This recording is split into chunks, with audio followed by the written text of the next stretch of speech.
This is better than New Year's Eve. You're right, Suze.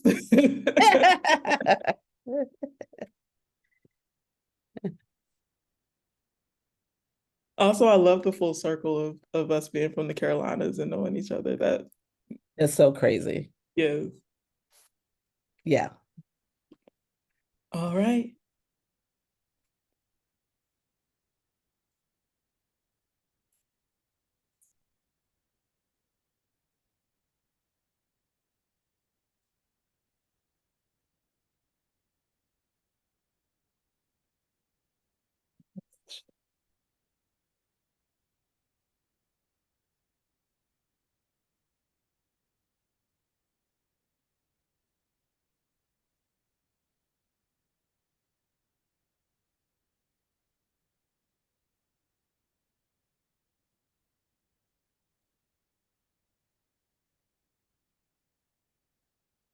All right, my clock says 7 o'clock, so we're gonna go ahead and get started.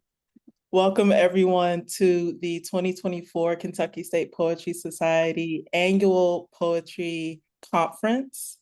We are kicking off our weekend conference with our virtual keynote address given by the Glenis Redmond. I am given the honor of introducing Miss Glenis, and I'm gonna try not to cry, but I'm probably gonna fail. So here we go. If this is your first time experiencing the Glenis Redmond, then I truly envy you. Glenis Redmond, who I will refer to as Miss Glenis for the duration of this introduction, she is grounded in many worlds. She is a poet, she is a teaching artist, and she is an imagination activist. She wears several hats, and you best believe she wears them well. As a poet, her feet are firmly planted on both the stage and the page.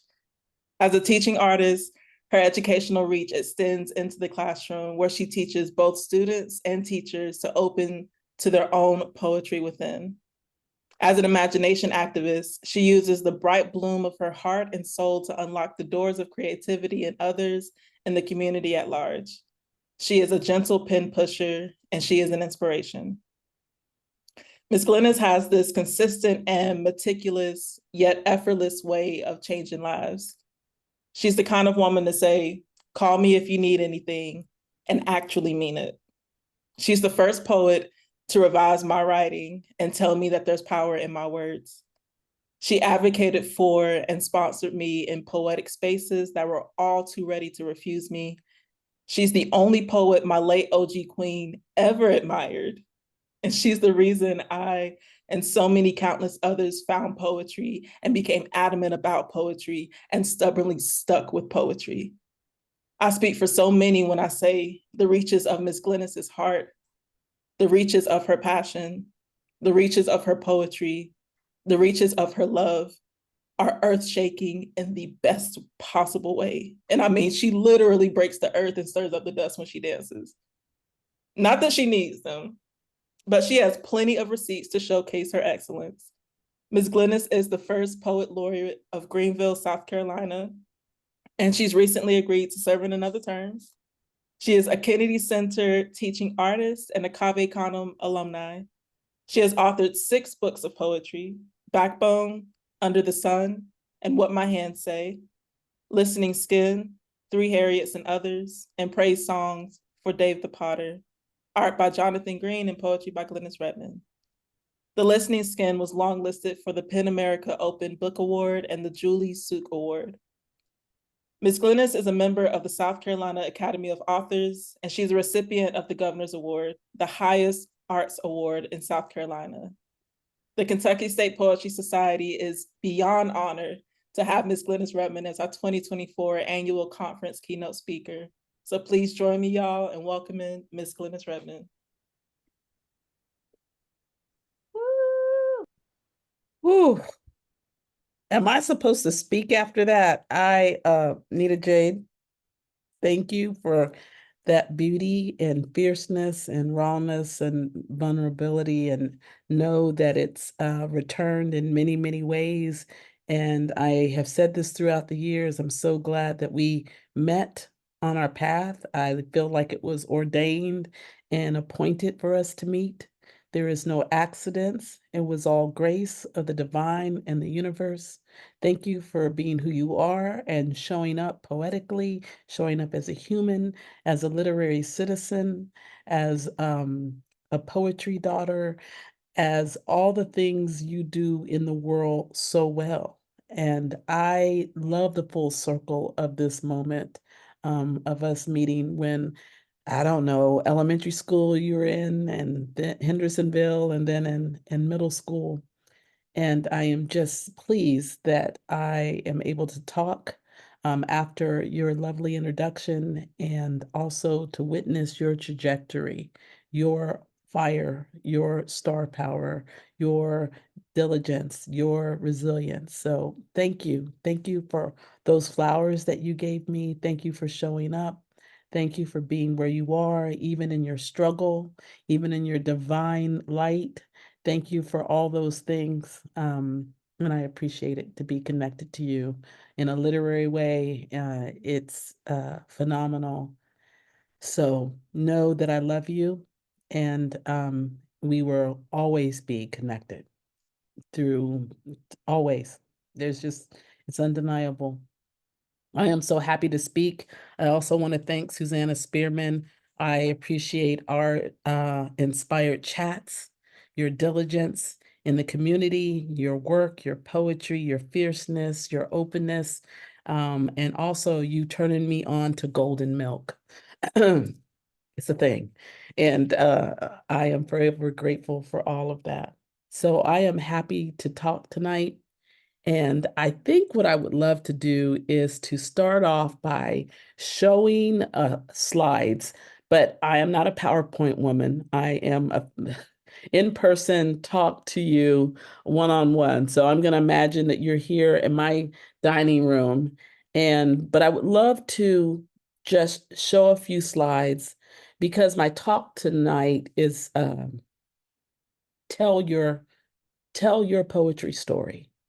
And you're never too early and it's never too late to tell your poetry story. So if you will indulge me for just a little bit, I am going to tell a little bit of my autobiographical story, my literary lineage, and then I will have a little bit of a homework for you, because this is not just about me. We're all together in this. Then I'll read some poems, and then I will hopefully close early enough so if there's questions can be asked. So let me share my screen. I'm not always as graceful doing this part of the work, so let me see if I can get my screen open and play from the start. And there we go. So tell your poetry story. And the reason I am really interested in you telling your story and me telling my story, it's not out of hubris. It is not out of ego. It's out of posterity. It is out of, make sure you know you're linked and how you're linked. And I think that kind of assessment is important. So as I tell my story, I am going to encourage you, I implore you to start writing down, take mental notes or write by hand. What is your lineage? What is your literary lineage? If we as poets do not take inventory, no one else is going to take inventory for us. I mean, there may be some scholarship done, but I mean in this real, beautiful, powerful way. And so I am going to ask you to do that. So note your lineage. And I love this. If you don't know, this beautiful tree is the angel oak. It's, very old. I think it's 500 years old, but don't quote me. You can Google it and get the right age. But I'm grounded in South Carolina, and people say I'm a place-based Southern poet. And a lot of people will say, well, you just know who you are, you know your roots. Actually, I don't know my roots. I'm also a military kid. So I write a lot out of being displaced. And so that's why I'm always reaching back to that which I do not know.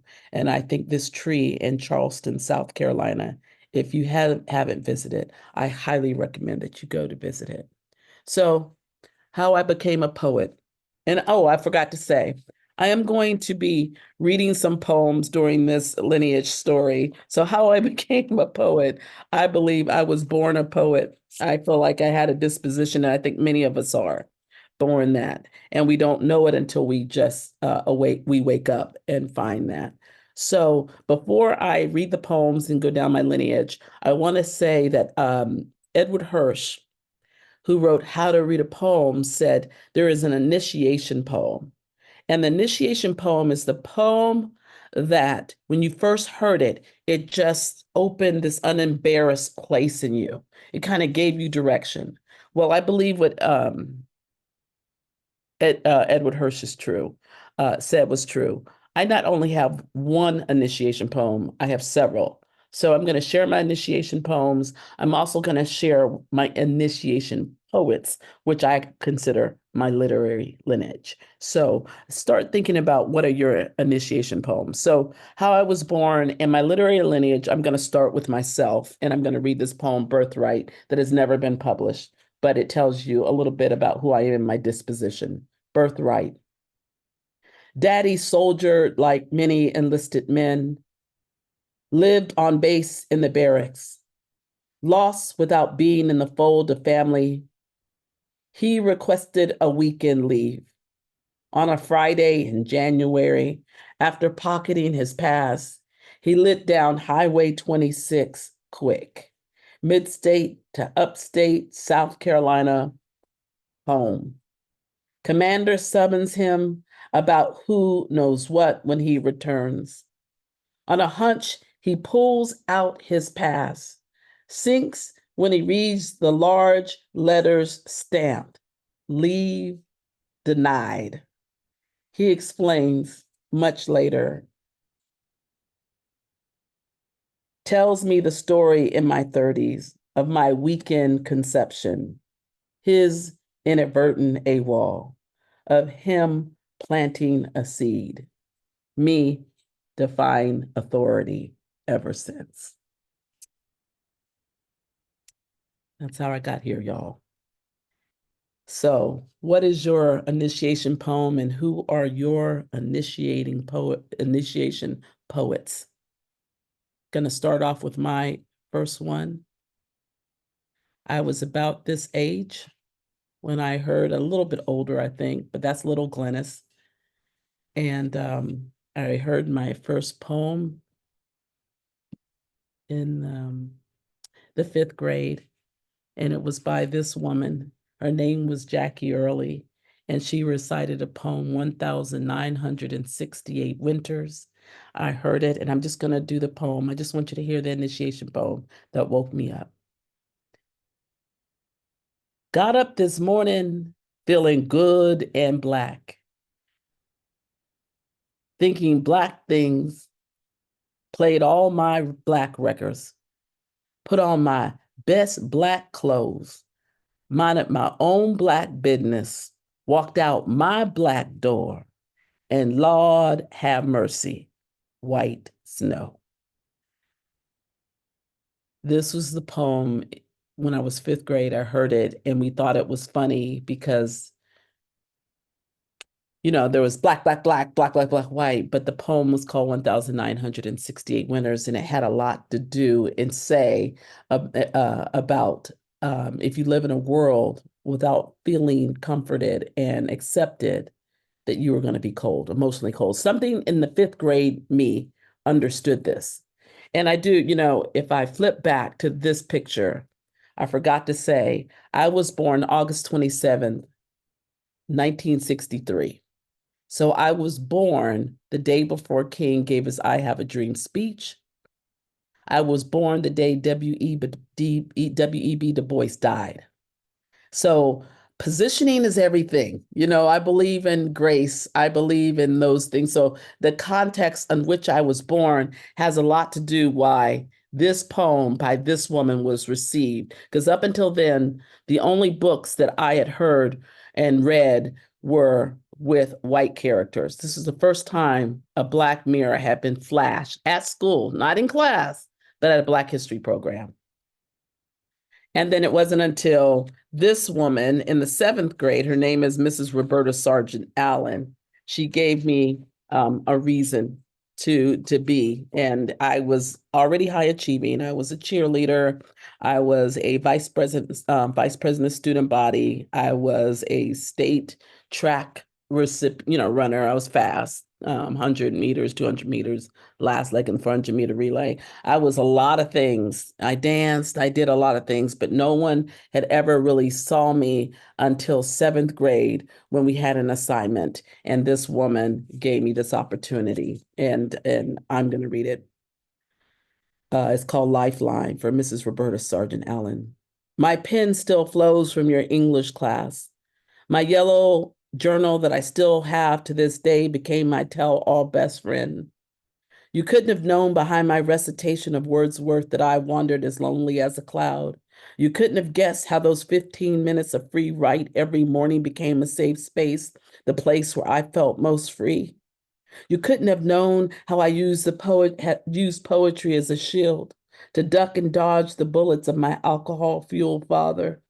Not many people knew at Woodmont Junior Senior High School that I had always been a lover of words and that I had an insatiable appetite for books, which did not always translate into diagramming sentences or writing the perfect paper, but my imagination was always just about to peek from behind those dark clouds. How could anyone have known that I eclipsed myself with my agility as a sprinter and my desire to be a solid gold dancer? I had as many moves as my father had moods.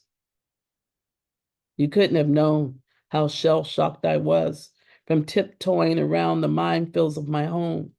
You couldn't have known that your command of right would empower me to exercise my voice, and that your extended hand put a poet's pen in mine. You couldn't have known you were handing me a tool to save and make my life. At that time, I was taken seriously. As a 13-year-old, I was the school poet. I wrote praise poems. I didn't know that was the name for all my friends. They would tell me all their things about them and who they had a crush on, their horoscope sign, their favorite color, and I would write the poem. It wasn't until many years later, when I had taken my DNA, got my MFA at Warren Wilson, that I realized that I was actually writing praise poems. I had been teaching praise poems by then. And I had also done my DNA and found out my mother's side came from Cameroon. My father's side came from Nigeria.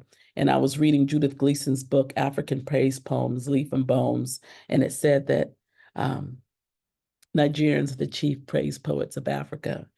And I can't help but believe that there is something in the little 13-year-old me understood the blood memory of what I was supposed to be doing in Piedmont, South Carolina.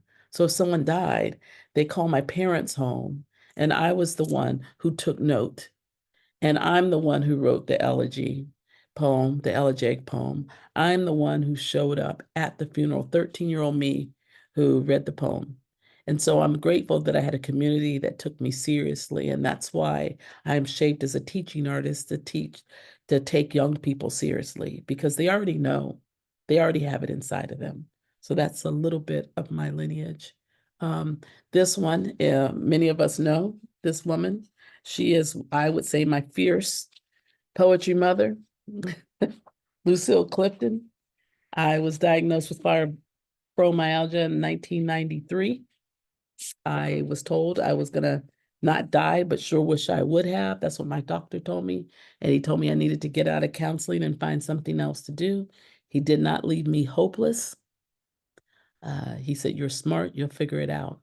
And I did figure it out, but I didn't figure it out until I heard Lucille Clifton read at the Dodge Poetry Festival. And she read this iconic poem.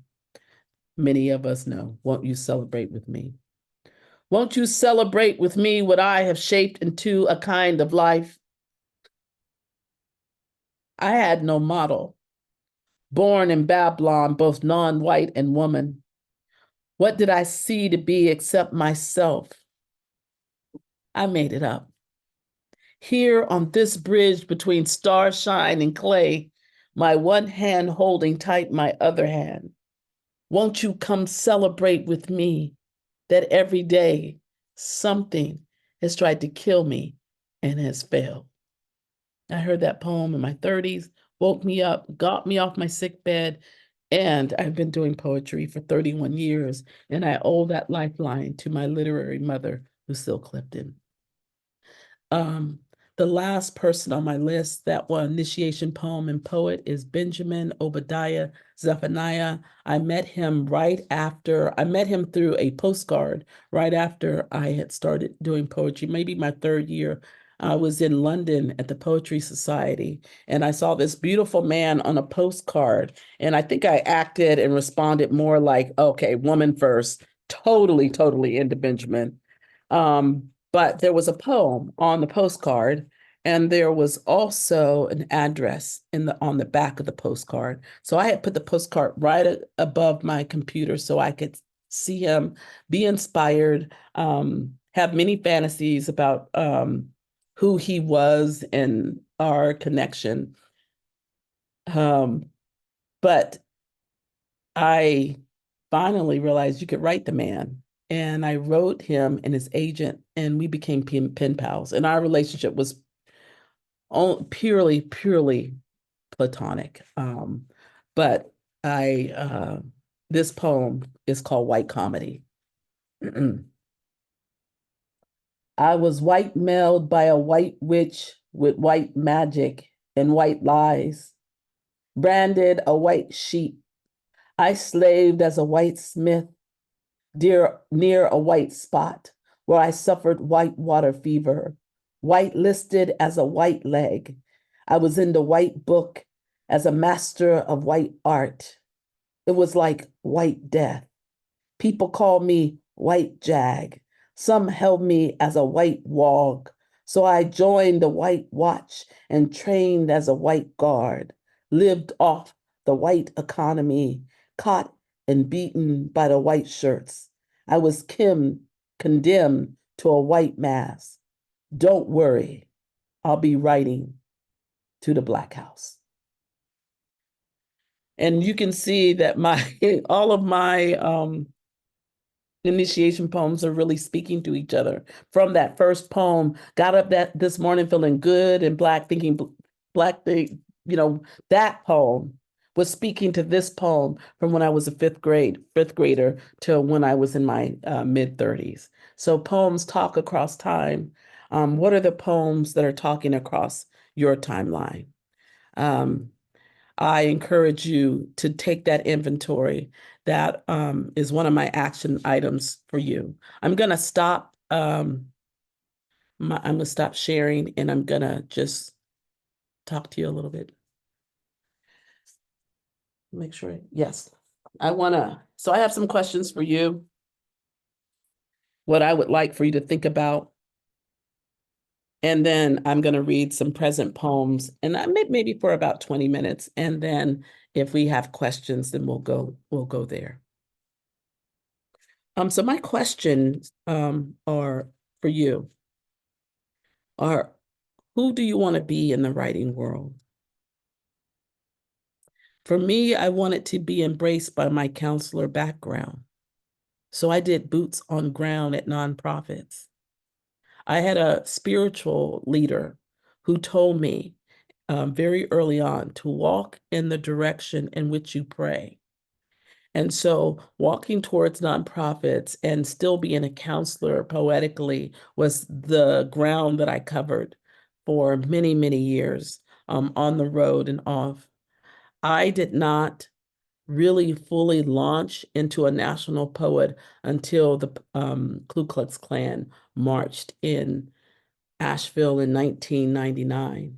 And it was there I was doing a poem called If I Ain't African. And there was a booking agent who heard me do poetry. There were people singing and dancing and doing speeches. I got finished doing this poem, and they're like, if this is what you do, then we want to book you. And then I went from a regional poet to a national and international poet. It wasn't overnight. It was 7 long years of doing, boots on ground.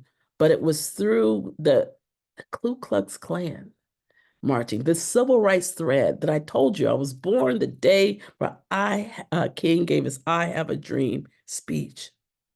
So my quest to you is pay attention to who you are. You do not have to measure yourself by anyone else. Their awards, their writing. Who did you come to be in this world? My father was bent on suppressing my voice when I was growing up. I am Black Baptist culturally, but I am spiritually expanded from that walk. I am a womanist. I am a social justice mystic. That's who I am. And if accolades come, this is great. I do my practice. So I ask you, who are you? What's your timeline? What's your positioning? Who are you in the world? And don't sharpen yourself by anybody else's stone. You know, so I want to read this poem. This is the only homework that I'm going to give you. I'm going to read a poem out of the Listening Skin.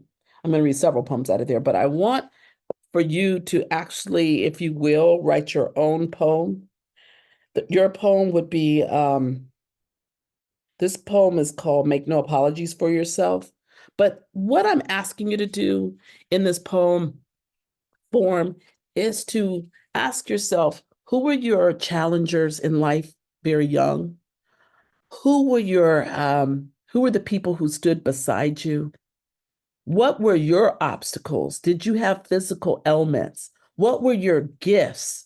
What were your gifts turned into your weaknesses turned into superpowers? And then I want you to write your own Make No Apologies for Yourself. What else do I need to say here? Oh, I am a highly sensitive person, HSP. That is Elaine Aron's work. So if you not know about her, please research her. I believe that many poets are and writers are highly sensitive people. And I wish somebody would have told me earlier that I was a highly sensitive person because I feel, highly sensitive people feel everything. Even this light right now, it's a Friday night, it's a little bright for me. Sounds are bright, people are bright, too much. When things get too much, then you recede. So I highly recommend this work if you've not found it. But this is the poem that I ask you to write for yourself. Make no apologies for yourself. Dear you, make no apologies for yourself because you are covered in a listening skin, because every ache you feel is not your own, because of the bowl of sorrow your mother carries, because of your father's wildfire moods, because of how many rivers they cross, because of the lynching tree, because when you enter bookstores, volumes fall off shelves into your open palms, because you ask questions of the universe and it answers and opens like a page. Because you can read the sky, those clouds, and that murder of crows. Because poets are your wounded idols. Because the truth, even if it hurts, it is to be cherished and held. And just because people die does not mean they don't walk with you daily. Because the river has a mouth that speaks their names. Because the river flows with stories. Because you sit on the shore and listen, because alone is more comforting than being together, because your pen is oceanic, because you are eyes wide, equipped with outer and inner sight, because you suffer from what you see and hear, because you have sinus arrhythmia and your breath is short, because asthma is one of the monkeys on your back, because your heart is the vehicle you choose to ride this go round, because it can go forward and backwards in time, because bookstores are your oracles, because poetry is your greatest archaeological tool, because you plummet even though you can barely swim, because you trust the ride of journal and journey, even if you do not always float, because your heart beats to your breath, because of this music, you dance raw and wild. And so I implore you to write your own. It's an anthem of sorts, right? I'm going to read a few poems out of here, out of the Listening Skin. This artwork is William H. Johnson. I love South Carolina African-American artist. And I love this artwork. This book is through Four Way Books. This poem, I'm going to read a lot of stuff that deals with my illnesses and my challenges. Okay. I stay sick. Mama says if it ain't one thing, it's two. I was born half baked and with a hernia at my core. Sickness ran through and through me, a red thread pinning one element to another. I remember a friend once telling me, "You've always been sickly." Ever not see something in yourself until someone else points it out? She was right. I felt both ill and cursed with my crooked spine and fractured coccyx and Osgood-Slaughter limbs. Osgood-Slaughter's limbs. After every meal, my colon contracted. Our family knew nothing about how healthy foods could be poison. Lactose intolerant, allium intolerant, onion and garlic. With IBS, I can't digest water. Everything swallowed goes down like a stone. The Redmond stomach, we call it, to be expected. As a teenager, I always had a throat full of pus, strep coated, prescribed antibiotics for 7 years, killed what little immunity I possessed. When I was a young adult, the doctor finally removed my tonsils twice, the second a sublingual set. Allergies, bronchitis in the spring, asthma. The cat must have stolen my breath in the crib, fainting spells, vagal nerve response, menstrual flow like lava, remove the uterus and ovaries, early menopause at age 37, remove the gallbladder after an attack, pain a constant companion everywhere I go.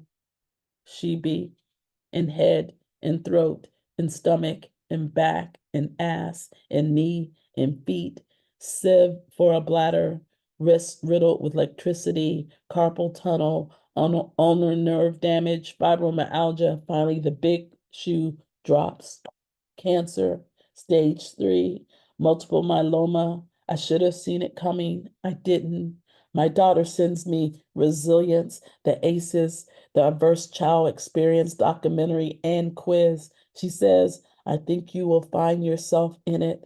I scored a 10. The research claims adults with trauma-filled childhoods will develop debilitating health illnesses, issues. I concur. When I go to the doctor, they hand me paperwork with a chart to locate my pain. I can't pinpoint it. I X my whole body, my entire life.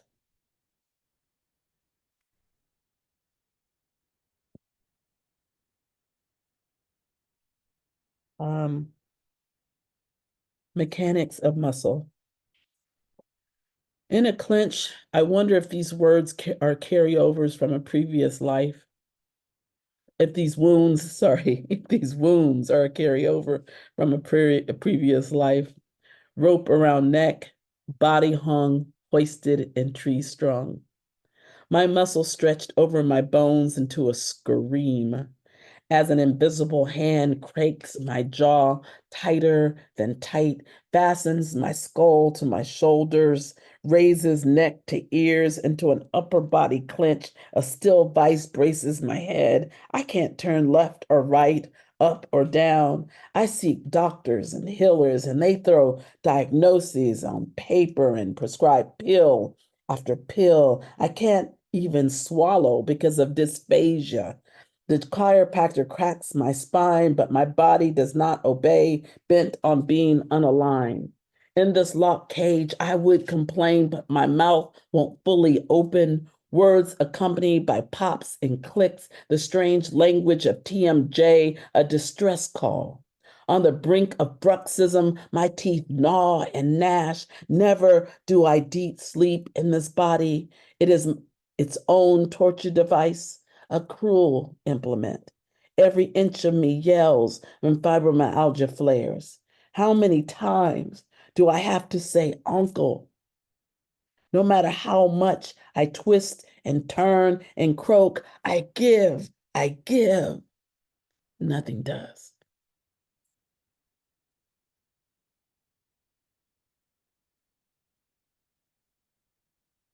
I'm going to read this poem that I wrote a while back, but I never read it. And I was so in love with it when I wrote it.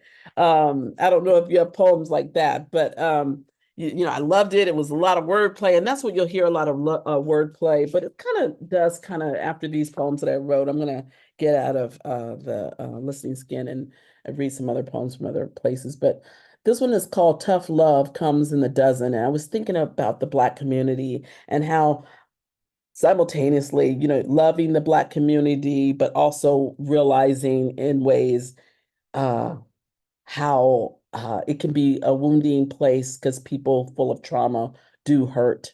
And so I was thinking about how this goes hand in hand and being a highly sensitive person, but, always gotta, stick up for yourself in family and outside of family, at school and out in the world, all these things. So this is called Tough Love Comes in the Dozens.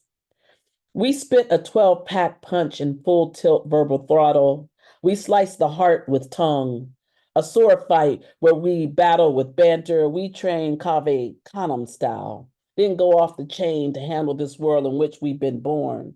We are passed through a hand-me-down soul train rites of passage. You better get in where you fit in. It's a ricochet. We got game as we ping pong off the adrenaline on which we were all raised. Our daddies and brothers carry us to barbershop, basketball courts, and street corners until we're fluent in trash talk and high top fades and fadeaways. We spit insults and throw the salt from our sweat in the wound. We say it's all good in the hood, though we know it ain't and never will be. That's why we got game. We invented the crossover, layup, slam dunk, and created new ways and came back to show you how to play. Check the kicks and the moves. Our tongues always fit the groove. We got jokes that always begin with, "Your mama's so black and ugly." When in doubt, always insult the womb you come from, as if we all didn't push off from that dark matter. We make amnesiacs of our own origin story. Don't take it personally or personal. We step up by putting down lame ass lines don't fly. We come from a straight off the dome history. Our metaphors be cooked in cotton fields, fried in the sweat off our ancestors' back. Our tongue lashes are slave narrative driven. You better shoe shine those lines 12 times. Remember your rhythm, son. It's in the blood, the spit and the know, the flow. Hood code, use a pimp or you being pimp. Cruel street, don't take heed to Gandhi's or Martin Luther King's middle ground. We come from Malcolm X's by any means necessary. We come from where Ali pummeled Lewis. You better butterfly and be sting it with your fancy fist and fight dance. Razzle dazzle them with your rope-a-dope. Bamboozle them with your verse and stun them with your hip-hop wit. We say it's all good in the hood, though we know it ain't. It never will be. Why you think we laughing while we crying? We living in this devil beating his wife reign. Our world be half dozen in one and six in the other. We combine the two and make our own truths. Tap dance even if it hurts. This is our version of tough love. We jab with Jess. We got it like this. Land street fight blows with our mouths. No rules, but each word we speak, we make every syllable count.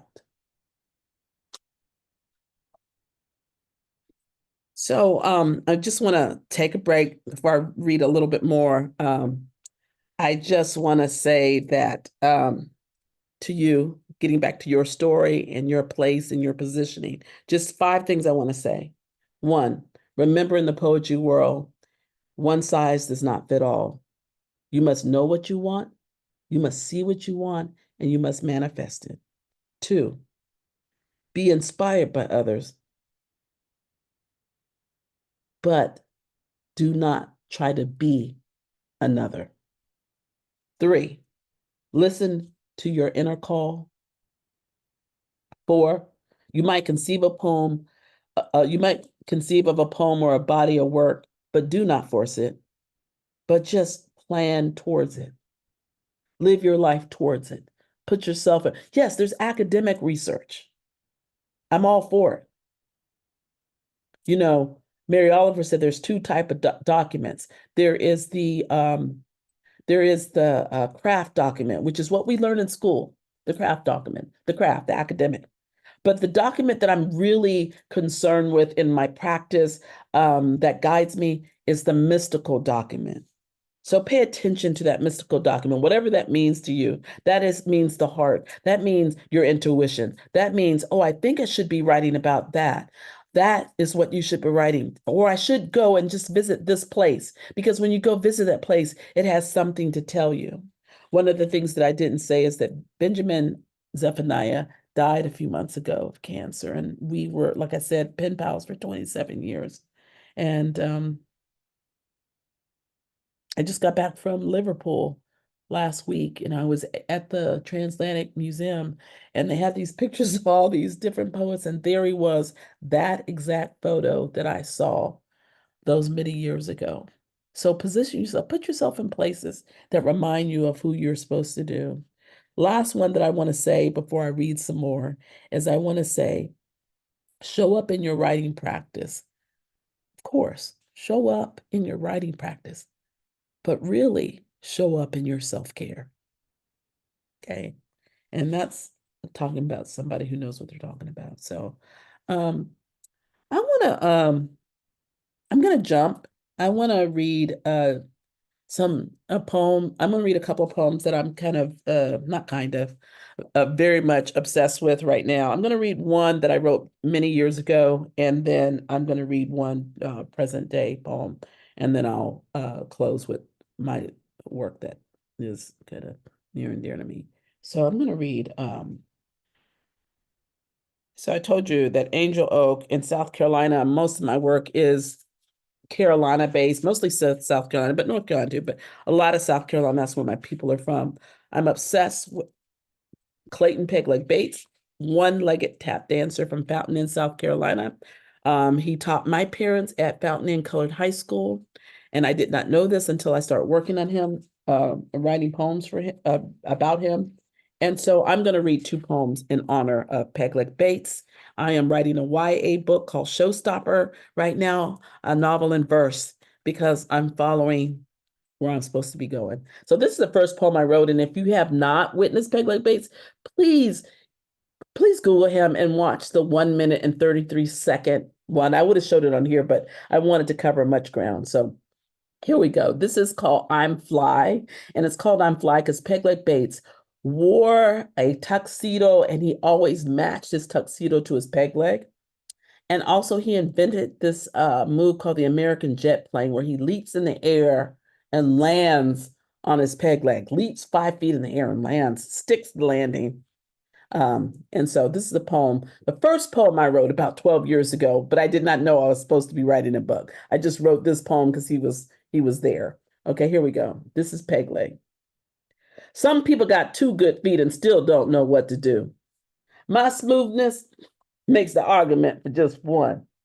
My other leg be long gone, sacrificed to the cotton gin god. They pinned my mango mess down to the kitchen table, made me suffer more under the hand of an unsterilized knife, with only a cotton bit to bear the pain. I got up, spit out that terrible taste of Jim Crow and pity, spun my mama's guilt and worry into a dance and twist past the neighbor's prayers, gossip and stares up. How you gonna make do on just one leg? Huh. I strap on my dreams with tucks, tails, and flair. I turn can't into can without losing time, not even in my mind. This fountain in sun done good. I knock beats on wood. I'm a worldwide showstopper, all right. I shout rings around all those other 2-footers. I'm the master of my own fate. And when the world cut me at the thigh, I don't shuffle off in misery. I get up on my one good leg and fly. So he just had his birthday, his heavenly birthday. And I am proud to say on his death date, well, I will be honoring him and writing poems for him. I will be in upstate New York. I got the Baldwin Arts Festival residency that from Jacqueline Woodson, and that is near his where he settled. He had one of the first African American country clubs, and he and his wife are buried there. So I'll be making a pilgrimage there in December. This poem is called Haiku for Peg Legs Feats, Feats. Who needs 2 feet when one will do? Leather and wood works just fine. Listen, look up and see me, a one-man band completely, heats, beats, treats, and feats. Some people do and some people don't, maybe won't. Some people can, will, some people moan, groan. You looking for an excuse? You're gonna find it. Obviously, he focused on making stars shine, set the bar sky high, can't get his feet out of our minds. How did he do that? Dance against all odds with a severed leg. He persevered, became name, claim, showstopper. He held gravity, our awe, our gawks, and our applause. Dance, brought the house down, then built it again. The architect of tap dance made himself a home. That's for Peg. Love him. So if you got bodies of work, you got things that you need to do. I'm a autobiographical narrative poet, so and lineage is really important to me. So I don't, I always go back, go deeper. If you have any of that inclination and you're like already wrote those poems, no, dig even deeper. That's what I say. So I'm going to read two poems real quick that kind of tell a little bit about my disposition. Maybe I'll just read one because I didn't pick out in spades. Okay. Yes. This one is called The Only Way I Look at Crows. And it's an ekphrastic poem. It's a painting that I actually own. I did 14 poets, 14 visual artists in Greenville, South Carolina, and I am an art collector, and this is by Faith Hudgens, and we did this at the Metropolitan Arts Council. Shout out to them. And this tells a little bit too about my lineage. I didn't mention these women, but they are part of my literary lineage too. The only way I look at crows with my peripherals and respect for their blue-black iridescent glint. With beak and ear, I listen. In their wake, I fly. Ride the storms brewing on the horizon, people-made or otherwise. When I'm under siege, we plot strategies. Enemies be forewarned. Best seek out when summoned, unless you can withstand the warrior women who begat me. Jeanette, Katie, Rachel, and Hannah. Strong-fisted and armed with kitchen and garden tools. What they cook and grow gird both heart and hearth. I am covered in spades. We so black they call us a murder. When I attack, I seek the page. This is how I shoulder the brunt, shoulder the weight, bear the brunt. I am a willing vessel containing the wisdom they pour into me. I stay righting wrongs. My I is always a we. I am not a singular being, but part of a wing formation. I am not haunted, but graced and draped. This black I wear goes with everything.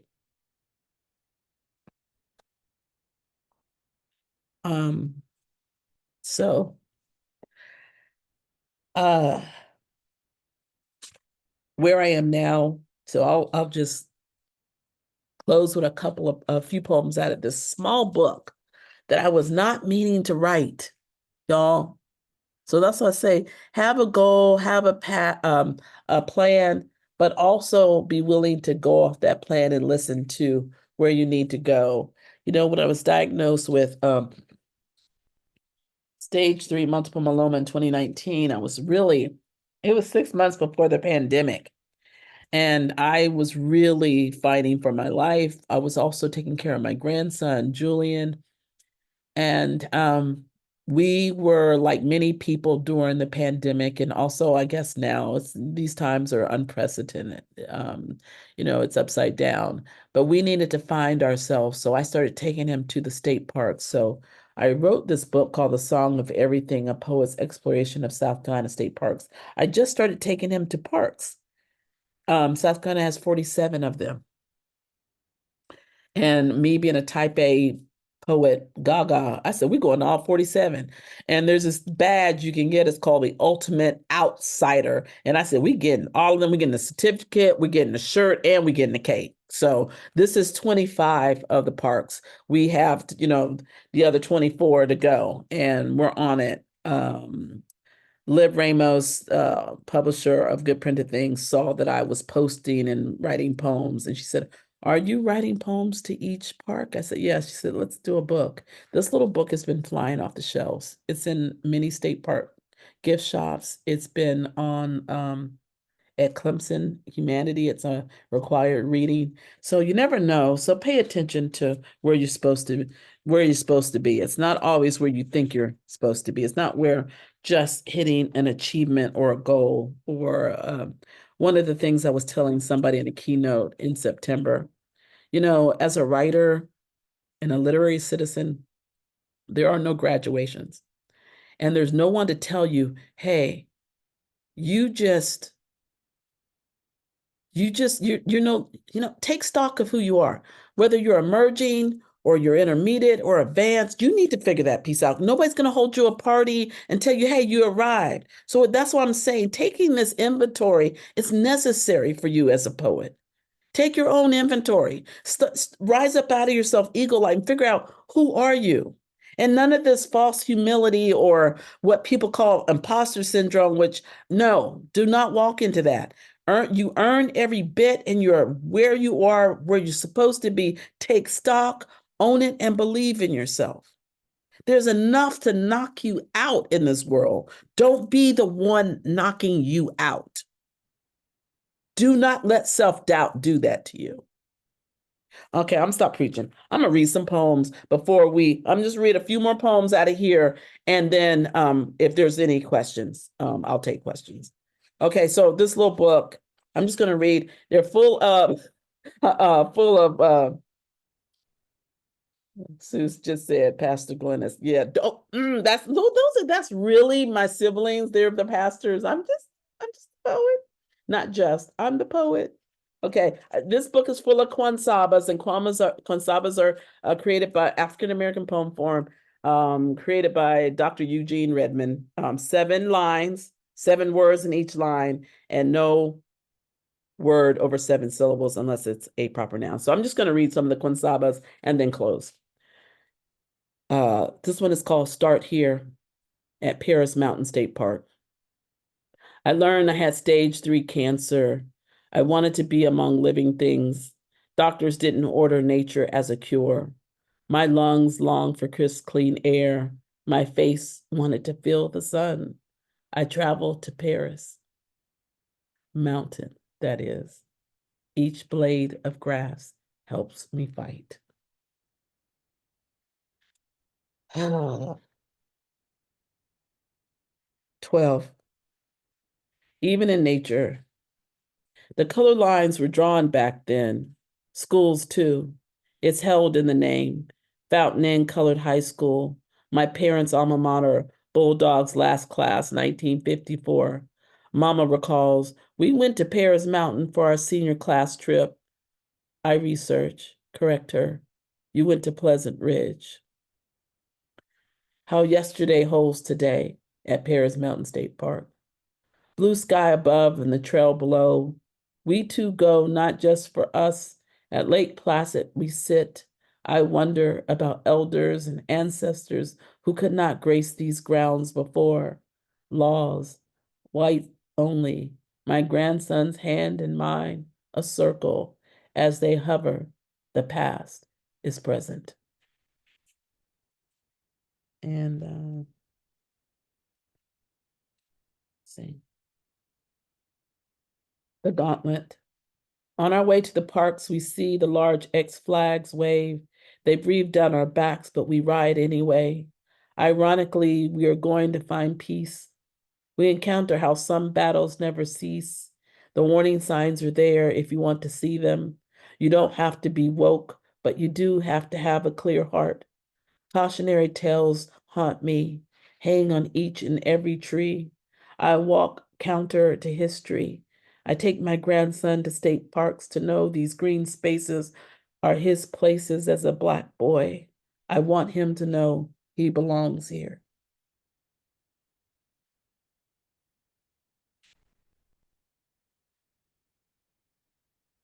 I'm going to close with a poem for Julian.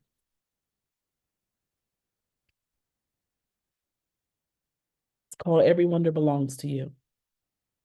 Dear grandson, always remember to go outside, look up to catch the light, no matter the color of the sky. Remember to let the gift of the day pour into you. Julian, always strive for the light and know you are the light and that your light makes me lighter. You make the whole world brighter. You make me smile more often and laugh heartier. When I look at life through your eyes, I see possibilities. You help the world turn around. We are a circle of endings and beginnings. Between the both of us, life-giving trees. I hand you gold, you give me green with your small hand in mine. Together we hear what the leaves whisper in conversation with the wind. Julian, please know our getaways are not leavings, but arrivals. A chance to look into the still pond of ourselves. A necessary remembering. I take you here to find that nature is necessary as breath. A prescription I write for you. From my heart to yours, I will always draw you a map of how to retreat, how to take to the wild as often as possible, to read the lessons written on each and every leaf, upon each ripple of the lake, in every bird call, and in every trail of ants. There, if you look, you will be able to read how life flows. Julian, I want you to know every wonder belongs to you, though some will say otherwise. Go anyhow. Be an ultimate outsider wherever you go. It's up to you to forge on. Remember, it's the destination and the journey. Remember our rain prayers. Remember, even when I have turned to nothing but air, and I am carried away by a strong gale. No, I will be there with you, out in the green and gold meadows, in the gloaming. My hand will be in yours, and I will sing. I will be singing as everything sings to you. Grandson, listen with your whole self, and with your whole self, sing back. Thank you all. Oh my goodness.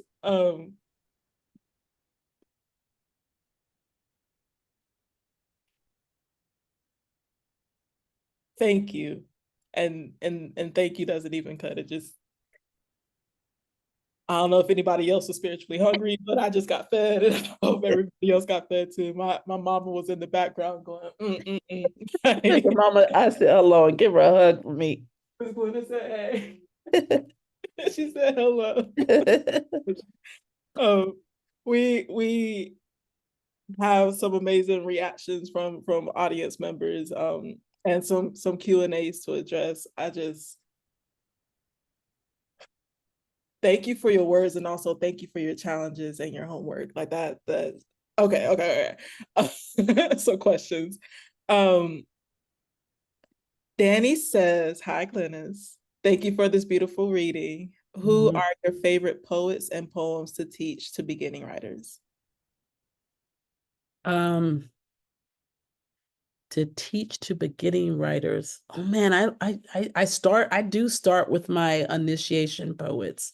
But I love, it depends the age group because I work with K through 12 and collegiate. I really love Nikki Giovanni is one who I love too. I love like Ego Trippin' and Nashville, Tennessee. I love to teach Eloise Greenfield. A lot of people don't, Honey, I Love, and she left us Joy Harjo, um, June Jordan. There's just so many. The list goes on and on. But I'd really love to start with autobiographical poetry. I'd love for them to tell their story so they can find themselves in other pieces of literature, not even just poetry, but to find themselves there. But those are just to name a few. Thank you so much. Um, Kelly asks, when did you start to feel that connectedness to place? What was the catalyst, if any, to seek belonging in place and heritage? I am, like I said, I'm a mystical poet, so I'm a little woo-woo, and I claim that at 61, I mean, what else you gonna do?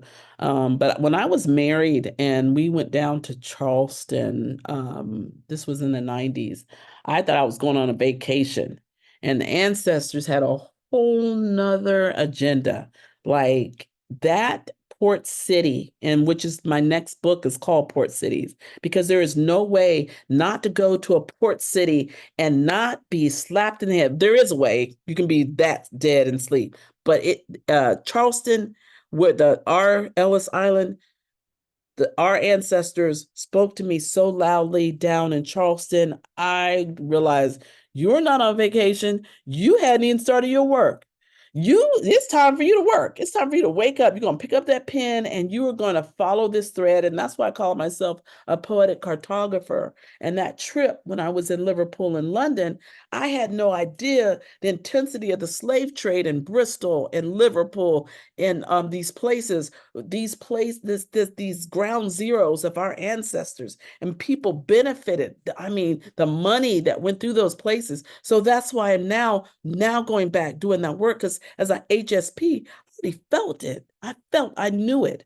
So I would say in Charleston in the 90s is when I got really serious about place and how South Carolina connected me, but also how South Carolina was connected to West Africa and it was connected to, Britain as well. Who I love when you are called and tasked and you don't really, it's not that you go out and seek it, but you being pulled. And It seeks you. yeah. Yeah, when once you become a vessel, you are no longer in charge of. I mean, you have parameters, but you have marching orders. Hmm. And some of those places are not places you want to go and witness, and some of the things you see are, it changes you and it shifts you, but you have taken a call. You have answered a call, and I think it's poets are very much like ministers. We've Hmm. taken a call, and our call is very different. It's a truth telling, um, a witnessing that sometimes people don't want to hear, you know. Hmm. Um, I have this phrase. I mean, I came not to make anybody comfortable, not even myself. So, Love that. Suze would like to know, what does legacy mean or look like for you? oh gosh, it looks like Nita Jade. It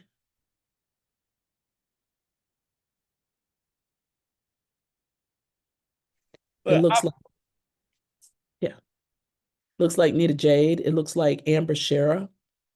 Looks like Story Walker. Looks like, you know, these amazing poets that I've had some privilege and honor to link arms with and move forward. It looks like finding a home for my letters. I'm now trying to figure out where my letters are going to go. Um, I did my will when I got sick and trying to figure out, um, what's going to go. Nita J, you need to get yourself down to Greenville so you can figure out what piece of art you want. You know, um, it means that someone is teaching my work as a teaching artist too, has the right to teach my work when I leave. Um, it looks like me leveling up while I'm alive and writing these books the best I can and leaving a footprint so people don't have to follow crumbs. There's a path and they can create their own path. No, I'm serious about it. Like that's what legacy means to me. It means this, but it's also a circle. It's this giving circle. Legacy means a lot. It means my grandchildren, Julie and I got and Paisley and Quinn. It means legacy means everything. It means that I lived. And somebody said, when you live, you know, there's an orchard. That's because, there was fruit. You planted seeds and there's fruit. And your legacy continues on and on and on. So that's why tonight means so much, staring at your face. Because I can't take credit, for you. Your mama and your grandmama can take credit for you because you're your own self. But also, that's part of this field of us we're in, you know, that field of us. Yeah. That's what legacy means to me.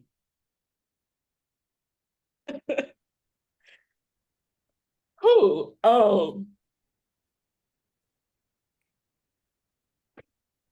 I'm gonna take a second on that one.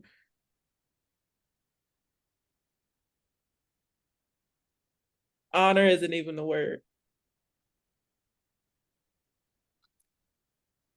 but I'm gonna be down in South Carolina soon. You come down, I mean, and yeah. when somebody tells you something like that, like you really should listen, Yeah. because after they're gone, those things can't be done. But if someone says, "Hey, I got something for you," or if there's something you want, I tell my daughters every day, pick out what you want. And then they are very okay with picking out what they want. And I want them to, I want them to, have a piece that reminds themselves that of our connection, because, you know, um,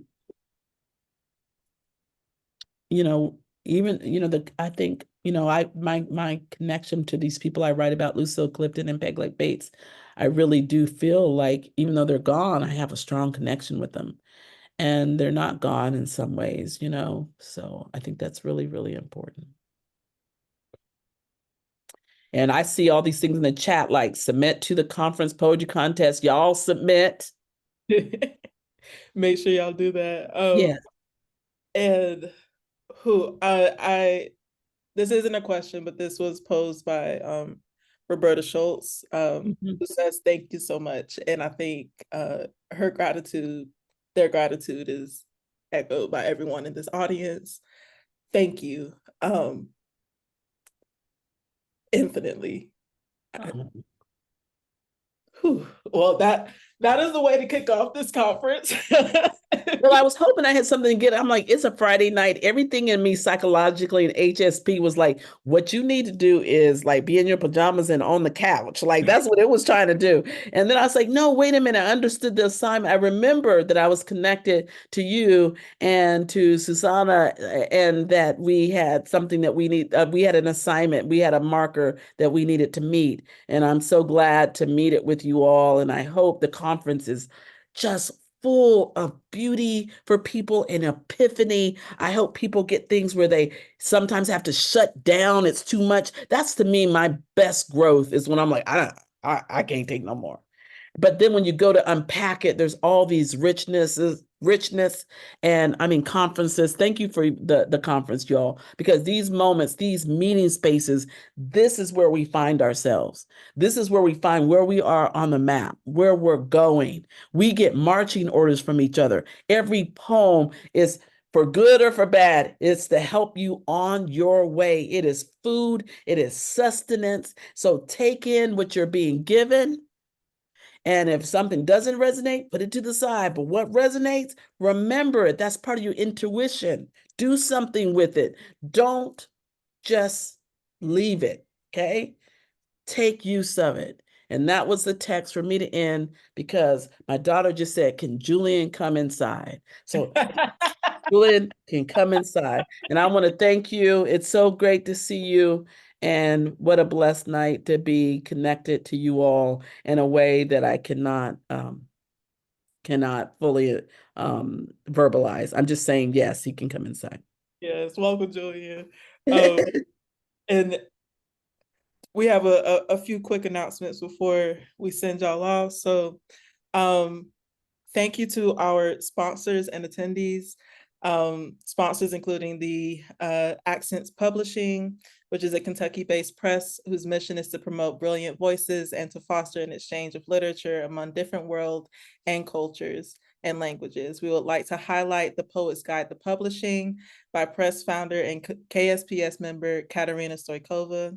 And this guide is to meet you where you are in your book creation or publication process, and provides a mix of theoretical materials and practical assignments to demystify and ground the publishing of your work. Additionally, we are thankful for the support from Spalding University, Naslund Mann Graduate School of Writing, and the James Baker Hall Foundation. Additional support is provided by the University Press of Kentucky.